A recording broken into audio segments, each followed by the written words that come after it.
Hi, everyone. I will respond to all of the questions given together, starting from the question about a major turning point. I think one of the most important turning points in linguistics was around the beginning of the 21st century. We started to move away from the structuralist paradigm that had dominated 20th century linguistics, first with the European and Bloomfieldian structuralists, and then with Chomskyan structuralism, which was different in being based on rationalism rather than empiricism, but it was still structuralism nonetheless, even more structuralist than some of the Bloomfieldian structuralists like Charles Hockett, in terms of assuming an idealized fixed system where everything held together and was the same for all speakers of the language. One aspect of the turning point was that people began to move towards more empirical approaches, but not like the Bloomfieldian structuralist empiricism, which was based on the philosophy of science known as logical positivism, which argued that since we could not see what was going on in people's minds, we should not talk about meaning and other types of what they called mentalism. Chomsky also tried to ignore meaning initially. The assumption was that you could analyze structure totally divorced from context, and the rest of the communicative acts such as the phonetics, the gestures, the sociolinguistic aspects, and even the meaning. Later though, when that didn't work out and they did start to talk about meaning, the assumption was that all the meaning was in the structure.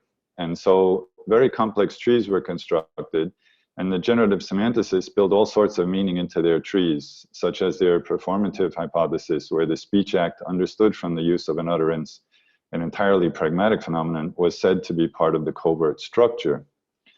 We've now moved to a more empiricist approach, but one that has gone in a very cognitive direction. In fact, we're returning to an understanding similar to that of the Romanticists of the 19th and early 20th century. And I've argued in a paper that came out in April this year that we should reinvigorate a Romanticist view that goes back to Wilhelm von Humboldt and later Franz Boas and Edward Sapir and Benjamin Lee Whorf. This view takes each language as unique and sees each language as manifesting a unique worldview and investigates the worldviews manifested in the languages and looks at structures in terms of the worldview manifested in these uses. It has been a really important advance that we have finally gotten back to understanding that communication, language, and interaction are really all about meaning and how it is created. And while structure is there to help us in our interaction, language structure actually emerges out of our interactions and so is constantly changing. And the meaning is not in the structure themselves, but in the inference of our reason for using the structures in particular context. There's no coding, decoding. We create the meaning in our minds by abductively inferring the communicator's intention in doing some communicative act. And we can create meaning whether or not language was used for the communicative act. But language can help us as a tool to constrain the search for relevance when trying to understand the communicator's intention. For this, of course, we need to look at all of the aspects of the communicative interaction as a totality. This is a great advance over the structuralist view, which studied made-up sentences out of context and assumed that all the meaning was in the structure itself. Because of these problematic assumptions, the structuralists would give very complicated analyses of the structures when in fact the structure itself is quite simple. It's the inferences involved in creating an interpretation of the communicator's behavior that's complex, including using language, which is behavior and not a thing. I heard a talk last year about an analysis of the three words green teacup, and the speaker gave complicated trees for the possible structures of the three words. But it's actually just three words in a row.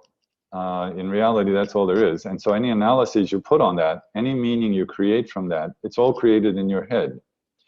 Even identifying the communicative act as a communicative act and identifying its form involves inference. We can just say one word in response to somebody, but that person can create a very complicated meaning out of that, and that's because the meaning is not in the word itself. We are inferring why the person did the action the way they did. In other words, why they either waved their hand in a particular way or raised an eyebrow in a particular way or said a few words in a particular way. And it's all very contextual. And so you cannot just take the form out of the overall context of the communicative interaction. Now we're returning to a more integrated approach, and this is really leading towards tremendous progress in linguistics. The usage-based and constructionist approaches that have now become popular are part of the move to a more empirical and integrated way of doing linguistics. And they're leading to greater understanding of language and its uses and how it changes. The empiricist turn has led to linguists once again doing field work. And this is another great thing, and doing it in a more empirical way than before. So we have much more natural data on more languages than before, and doing much more inductive analysis of extensive natural data. And so we are starting to see the great diversity of organizational principles and structures manifested in languages. This is another major advance, as language is always going to be your best teacher. My advice to someone starting out in linguistics is to work on natural language, not on theory. And trust the language. The language is your friend. Trust the language. Do not try to force the language into any kind of preconceived notions. Don't start with a theory and then look at the language. Start with the language and work inductively. The theory will arise from your understanding. This is a true empiricist approach. And don't worry about creating models and things like that. Try to understand how the language is working in interaction, in the actual interactions, and that will teach you how communication works. When you do that, you will see that there's no equivalence across languages. You come to understand that you even think and perceive the world differently in different languages. So this is a very exciting development in the field. In the past, linguists often assumed that they could just go out with an English word list and ask speakers of the language, how do you say this word? And then the speaker translates it, and then the linguist thinks they have collected the words in that language. That was done under a universalist assumption that the words in different languages represent the same cognitive categories. They do not. And again, this was something that we knew back in the 19th century, but because of the structuralist influence, that idea was pushed aside. But now we've come back to it. So this is a major step forward for linguistics, and I hope it will continue. The major challenge for those trained in structural linguistics is overcoming that training and learning to see languages as they are, without imposing anything on the language.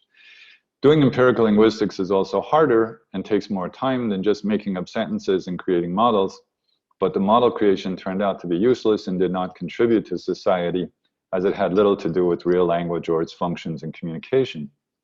The empirical approach has much to offer in showing the diversity of languages and their value, and in showing how communication works if those in artificial intelligence want to create a more human-like communicative robot. Artificial intelligence has moved to some extent in that direction by dropping rule-based symbolic artificial intelligence and moving to inductive artificial intelligence, but it needs to develop an abductive artificial intelligence to be able to approach the ability of human communicators. And empirical linguists could help with that. Thank you very much.